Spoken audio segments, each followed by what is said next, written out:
You must cut down your appetite if you're going to preach this message. A preacher that cannot develop contentment cannot preach this message. When you create a monster of a lifestyle, then it becomes difficult for you to live without that monster.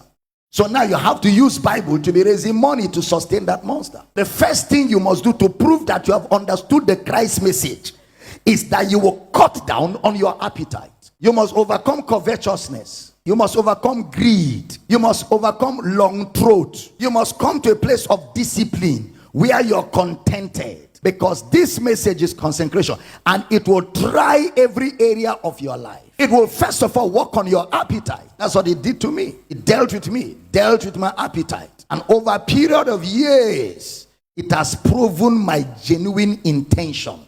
And I'm not moved at all. And because I'm contented, I'm satisfied. That's when you can preach this message. Where you now are able to abound and abase. Where you know how to enjoy when it is there and how to endure when it is not there. So whichever state you find yourself, you're contented. If in ministry you are still trying to prove a point, you can't preach this message. You must come to the end of yourself where you're proving nothing. We preach not ourselves, but Christ and him crucified. So we have nothing we are trying to protect. Jesus told those guys, beware of covetousness, for a man's life does not consist in the abundance of things he possesses. You don't define me by what I have. I'm defined by who Christ is to me. My shoe don't define me. My car don't define me. My money don't define me. My clothes don't define me. The food I eat don't define me. It is Christ that defines who I am. Until you come to where you are dead to you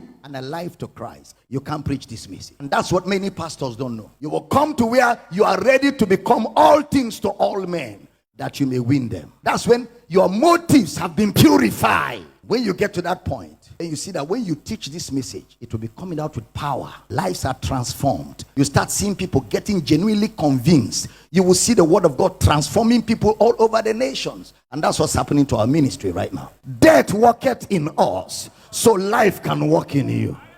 It's the life that is touching lives.